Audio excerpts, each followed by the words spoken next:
बच्चों, आज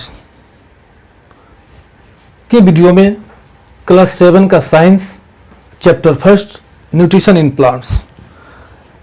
पिछले वीडियो में आपको पौधे कैसे अपना भोजन बनाते हैं, ऑटोट्रोफिक न्यूट्रिशन के बारे में आपको बताए गए थे। उसके आगे फंक्शन ऑफ स्टोमेटा, स्टोमेटा के कार्य, स्टोमेटा को हम कहते हैं रंध्र। आइए फंक्शन पढ़ने से पहले हम स्टोमेटा को पढ़ते हैं। What are stomata? स्टोमेटा क्या है? The small pores found on leaf's surface are called stomata. पत्तियों के सतह पे जो पतले पतले जो छेद पाए जाते हैं, जो होल पाए जाते हैं, उन्हें हम स्टोमेटा कहते हैं। आपको बताएं कि जो आपके क्षेत्र में जो पौधे पाए जाते हैं, इन क्षेत्रों में इनकी जो निचली सतह होता है, निचली सतह, यहां स्टोमेटा की ज्यादा संख्या होती है। इस पे स्टोमेटा की संख्या कम होती है, लेकिन निचले सतह पे बहुत स्टोमेटा पाए जाते हैं। कारण क्या है निचले सतह पे स्टोमेटा पाए जाने का? क्योंकि पत्तियों का जो ये सतह है, अगर ऐसे होगा, अगर स्टोमेटा इस पर होंगे तो सूरज की प्रकाश और हवा इस पर तेज लगेगा, तो सूरज की रोशनी तेज प्रकाश पड़ने की वजह से जो पानी होगा, जो पानी जो जमीन के अंदर से जो पत्तियों तक पानी जो पहुंचते हैं भोजन बनाने के लिए, ये बहुत ज्यादा पानी भाप बन करके उड़ जाएगा ट्रांसपायरेशन के द्वारा। इसलिए ऐसे जगहों पर पत्तियों के जो निचले सतह होते हैं, जिसे वेंट्रल साइड कहते हैं, इस साइड्स पर पतले पतले होल्स पाए जाते हैं। उन्हीं होल्स को हम स्टोमेटा कहते हैं। और ऐसे पौधे जो पानी में पाए जाते हैं, इन पानी में पाए जाने वाले पौधों के ऊपरी सतह पे इस डॉर्सल, जैसे लोटस का जो पौधा आपने देखा है, जो लोटस का जो पत्ता जो होता है, उसके ऊपरी सतह पे स्टोमेटा पाए जाते हैं, क्योंकि नीचे पानी के संपर्क में आने से वो गैसेस एक्सचेंज नहीं कर सकते। तो the small pores which are found on leaf's surface are called stomata. Function of stomata का फंक्शन क्या है? मेन फंक्शन है गैसियस एक्सचेंज। पौधे इस स्टोमेटा के द्वारा ही गैसों का आदान प्रदान करते हैं, गैसियस एक्सचेंज करते हैं। ये देखिए, ये एक स्टोमेटा का एक स्टोमा, चूंकि स्टोमेटा एक प्लूरल वर्ड है और ये स्टोमा एक सिंगुलर है, एक होल की बात यहां हो रही है। जो देखिए कैसे बीम के आकार के ये स्टोमा जो है होते हैं, ये जो होते हैं ये गार्ड सेल हैं, जो इसके किनारे तरफ गार्ड सेल इन्हें कहा जाता है। और ये बीच में जो होल है, इसी को हम स्टोमेटा कहते हैं। ये ओपन स्टोमेटा है क्योंकि ये खुला हुआ है। ये गार्ड सेल ही इस स्टोमेटा को खोलने और बंद करने में महत्वपूर्ण भूमिका निभाते हैं। जब फैलते हैं तो खुल जाता है, और जब दबाते हैं तो स्टोमेटा जो होता है वो बंद हो जाता है। ये क्लोज स्टोमेटा है, ये खुला हुआ नहीं है। तो स्टोमेटा का जो काम होता है, ये स्टोमेटा गैसेस एक्सचेंज करता है। मतलब यही स्टोमेटा पौधे जब सांस लेते हैं तो इसी के द्वारा पौधे ऑक्सीजन को एब्जॉर्ब करते हैं, कार्बन डाइऑक्साइड को छोड़ते हैं। पौधे जब भोजन बनाते हैं तो इसी स्टोमेटा के द्वारा कार्बन डाइऑक्साइड को एब्जॉर्ब करते हैं और ऑक्सीजन को रिलीज करते हैं। अभी आपके दिमाग में एक क्वेश्चन आया होगा कि हमने बोला कि पौधे जब सांस लेते हैं तो ये ऑक्सीजन जो है एब्जॉर्ब करते हैं, लेते हैं और कार्बन डाइऑक्साइड छोड़ते हैं। बहुत लोगों के दिमाग में क्वेश्चन आ गई कि सर को यहाँ मालूम नहीं है, सर तो ये कह रहे हैं कि पौधे ऑक्सीजन लेते हैं और कार्बन डाइऑक्साइड छोड़ते हैं। एक बात यहाँ क्योंकि क्लासों में पढ़ने पर ये क्वेश्चंस बच्चे करते हैं कि सर आप कह रहे हैं कि पौधे ऑक्सीजन लेते हैं, कार्बन डाइऑक्साइड छोड़ते हैं। देखिए, भोजन बनाना और श्वसन करना दोनों अलग अलग प्रोसेस है। पौधे जब भोजन बनाते हैं तो इस प्रोसेस को हम फोटोसिंथेसिस कहते हैं। पौधे जब भोजन बनाते हैं उस केस में पौधे कार्बन डाइऑक्साइड एब्जॉर्ब करते हैं और ऑक्सीजन को छोड़ते हैं, रिलीज करते हैं। But when plants respire, in that case plants take in oxygen too, just like animals, and release carbon dioxide. सोचिए कि पौधे भी जब सांस लेते हैं तो ये पौधे भी ऑक्सीजन ही एब्जॉर्ब करते हैं और कार्बन डाइऑक्साइड छोड़ते हैं। अक्सर आप लोगों ने सुना होगा कि रात के समय हमें पेड़ों के पास नहीं सोना चाहिए, दिन के समय आराम से सोइए, क्योंकि दिन के समय आप पेड़ के पास रहते हैं तो वहां आपको ठंडा महसूस होता है। लेकिन रात के समय लोग कहते हैं कि हमें पेड़ों के पास नहीं सोना चाहिए। कारण है क्योंकि रात के समय जब पौधे अपना भोजन नहीं बनाते, सूरज की प्रकाश जब नहीं होती है तो केवल सांस लेते हैं, और जब वो सांस लेते हैं तो रात के समय पौधे भी ऑक्सीजन लेते हैं और कार्बन डाइऑक्साइड छोड़ने लगते हैं। इसलिए वहां पे कार्बन डाइऑक्साइड की मात्रा ज्यादा हो जाती है and we may suffer from suffocation, और हम सफोकेशन के शिकार हो सकते हैं। लेकिन दिन के समय जब पौधे अपना भोजन बनाते हैं, in day time when plants photosynthesis, they release oxygen and we feel cool, हम ठंडा अनुभव करते हैं। लेकिन रात के समय वही अगर पेड़ पौधे के पास सोएंगे तो हमें गर्मी महसूस होगा, क्योंकि कार्बन डाइऑक्साइड जो होती है वो गर्मी को एब्जॉर्ब करती है, ग्रीन हाउस गैस है। तो स्टोमेटा गैसेस एक्सचेंज करता है। इसी स्टोमेटा के द्वारा जो पौधे होते हैं वो ट्रांसपायरेशन का भी काम करते हैं। the excess water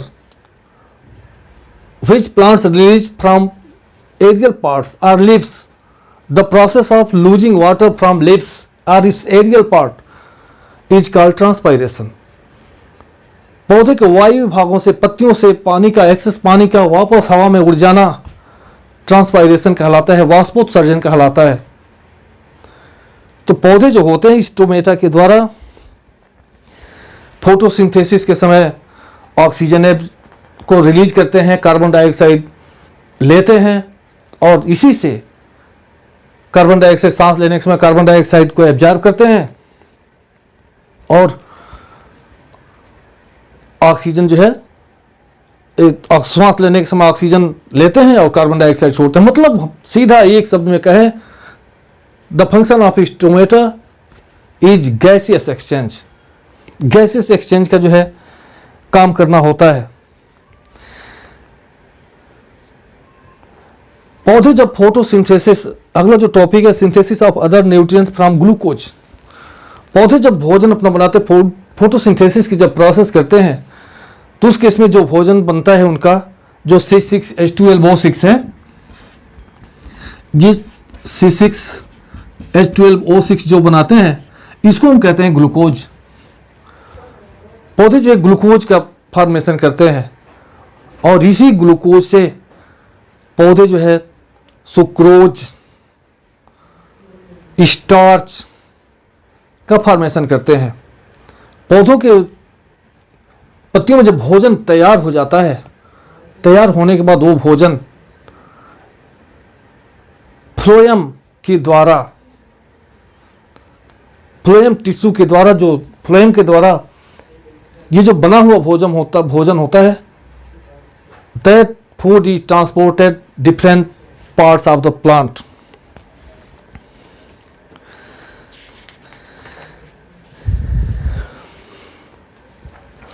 अगला है heterotrophic mode of nutrition. Heterotrophic mode of nutrition कल हमने आपको बताया था पिछले वीडियो में। The mode of nutrition in which organism take their food from other organism such type of nutrition is called heterotrophic nutrition, and the organism which obtain their food from other resources, which do not make their food, are called heterotrophs. ऐसे जीव जो अपना भोजन नहीं बनाते, अपने भोजन के लिए दूसरे जीवों पर निर्भर होते हैं, इस तरह के न्यूट्रिशन को हम हेट्रोट्रोफिक अथवा विषम पोषी न्यूट्रिशन हम पोषण कहते हैं। इसमें जो जीव होता है अपना भोजन दूसरे जीव से या पौधों से अपना भोजन प्राप्त करते हैं। ये जो प्लांट्स होते हैं,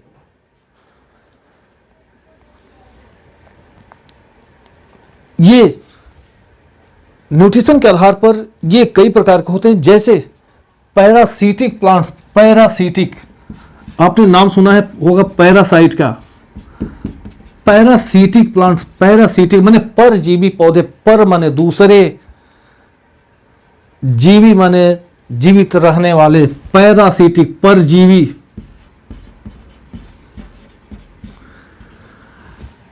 ऐसे जीव जो अपने न्यूट्रिशन के लिए दूसरे जीव पर निर्भर रहते हैं, ऐसे जीवों को हम पैरासाइट कहते हैं। लेकिन हम इसमें प्लांट्स के बारे में है, हम जंतु के बारे में बाद में चर्चा करेंगे, कभी अगर टॉपिक पे आया तो। इसमें प्लांट्स के बारे में पढ़ना है। तो ऐसे प्लांट्स जो अपना भोजन दूसरे पौधे से प्राप्त करते हैं, दूसरे जीवों से प्राप्त करते हैं, ऐसे प्लांट्स को हम पैरासाइट कहते हैं। जैसे एक प्लांट्स का नाम आपने सुना होगा कैस्कुटा, अमर बेल का नाम सुना होगा, जो टोटल पैरासाइट होता है। और आपने देखा होगा बहुत सारे पौधों के ऊपर जैसे पीले पीले कलर का लगता है, जैसे झालर लगा हुआ है, उस तरह से पूरे पौधे के ऊपर जो है वो चढ़ जाते हैं और उससे अपना भोजन प्राप्त करते हैं। दूसरा होते हैं सैप्रोफाइट्स या सैप्रोफिटिक प्लांट। सैप्रोफाइट,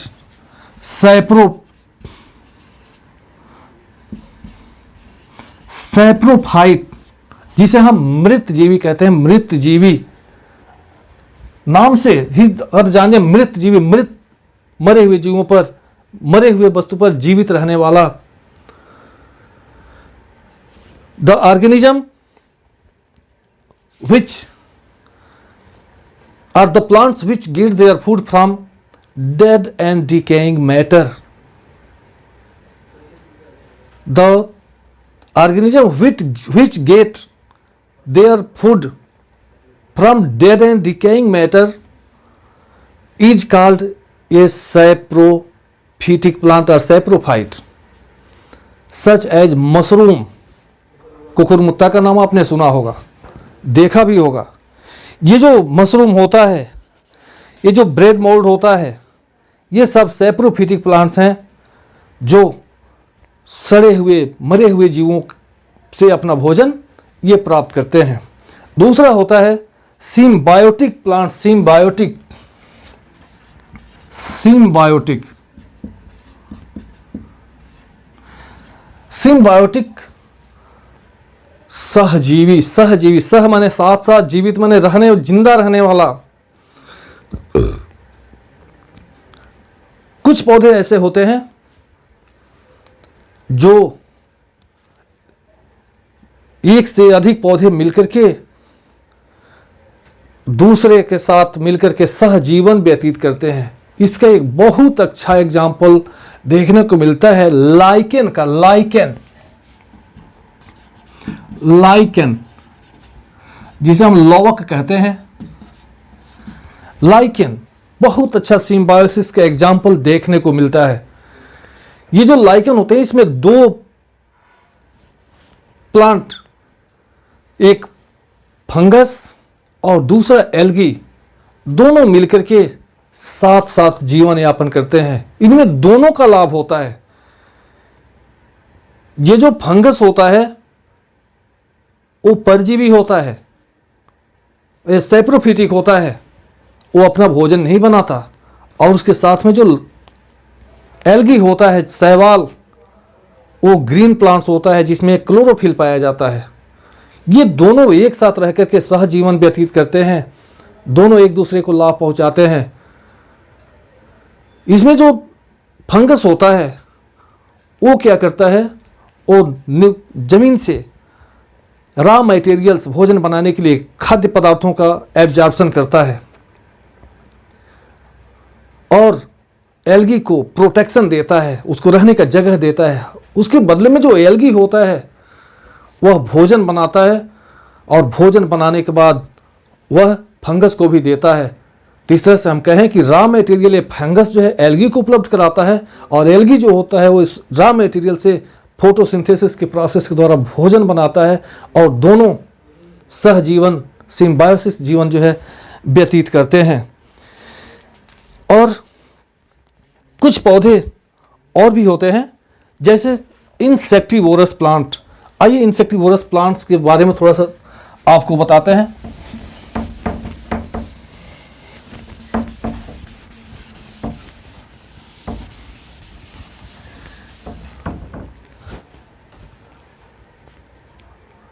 इंसेक्टिवोरस कीट भक्षी पौधे, इंसेक्टिवोरस प्लांट कीट भक्षी पौधे। बहुत सारे ऐसे भी जगह होते हैं जहां नाइट्रोजन की कमी होती है। ऐसे जगहों के जो पौधे होते हैं वो अपने आप में एक अलग तरह के स्ट्रक्चर विकसित कर लेते हैं, क्योंकि नाइट्रोजन प्रोटीन सिंथेसिस में महत्वपूर्ण भूमिका निभाता है और सारे जीवों पौधों सबके लिए प्रोटीन मस्ट हो, बहुत ही इंपॉर्टेंट। जितने भी फूड मटेरियल हैं सब में प्रोटीन जो होता है वो बहुत ही इंपॉर्टेंट होता है। तो प्रोटीन को बनाने में नाइट्रोजन की अहम भूमिका होती है। ऐसे जगहों पे जहाँ पे नाइट्रोजन की कमी होती है वहाँ पे कुछ पौधे अपने आप की स्ट्रक्चर को थोड़ा चेंज कर लेते हैं। एक एग्जांपल हम आपको बताते हैं, pitcher plant. Pitcher plant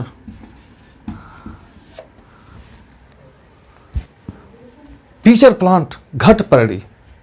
pitcher का मतलब होता है घट, घड़ा। ये पौधा इस तरह का होता है, एक पौधा है, इसकी ये पत्ती है और इसे ये जो पत्ती होती है वह घड़े का रूप ले लेती है।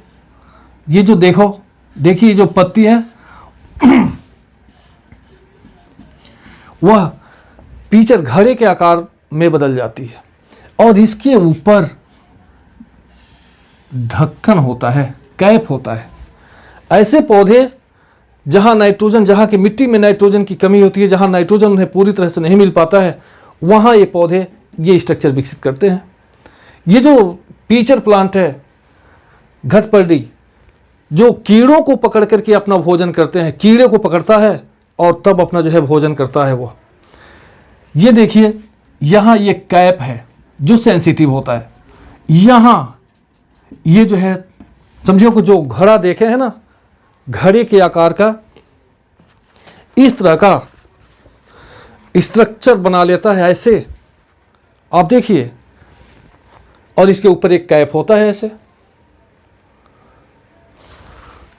ये क्या करता है, यहां से यहां पे बहुत ही सॉफ्ट रोम हेयर्स पाए जाते हैं, इसके यहां पे सॉफ्ट हेयर पाए जाते हैं। ये जो पौधा होता है क्या करता है, ये एक लसला चिपचिपा मीठा नेक्टर लसलसा पदार्थ सेक्रेट करता है, जिसको देख करके जो कीट होते हैं, जो कीड़े होते हैं, वो यहाँ अट्रैक्ट होते हैं। जैसे ही ये कीट यहाँ पहुँचता है, समझो कि यहाँ मंडराते हुए जैसे ही यहाँ आया और आने के बाद जैसे ही यहाँ बैठता है, ये जो हेयर्स इसके होते हैं बड़े ही सॉफ्ट होते हैं, मुलायम। जैसे ही यहाँ बैठता है ये फिसल करके यहाँ पहुँच जाता है। देखिए यहाँ पे पहुँच गया और जैसे ही ये पहुँचता है ये जो कैप होता है बंद हो जाता है। उसके बाद यहाँ से डाइजेस्टिव जूस, इस कीट को डाइजेस्ट करने के लिए जूस निकलना शुरू होता है और ये कीट इसी में फड़फड़ाने लगता है, उड़ने लगता है, बाहर निकलने की कोशिश करता है, लेकिन एक कैप बंद हो जाने की वजह से ये जो कीट होता है वो बाहर नहीं निकल पाता है। इसमें फड़फड़ाते फड़फड़ाते घूमते हुए यह जो कीट होता है मर जाता है, और इसकी जो डाइजेस्टिव जूस होता है उस कीट को डाइजेस्ट कर देता है, और जो भी उसके अंदर के जो मटेरियल होता है वो एब्जॉर्ब कर लेता है, और एब्जॉर्ब करने के बाद जो वेस्ट इसका अपशिष्ट पदार्थ जो बचता है, फिर एक कैप खुल जाता है और हवा के द्वारा फिर ये अपशिष्ट पदार्थ जो है बाहर निकल जाता है। इस तरह से ये चैप्टर संक्षेप में, वैसे तो जब क्लास में पढ़ाते हैं तो कम से कम एक एक चैप्टर में 4-4, 5-5 दिन लग जाते हैं। तो इस तरह से चैप्टर समाप्त होता है। कल होमवर्क आपको मिलेगा। आज की वीडियो में बस इतना ही। वीडियो कैसा लगा कमेंट करके बताएंगे। जय हिंद, जय भारत, मस्त रहिए, स्वस्थ रहिए।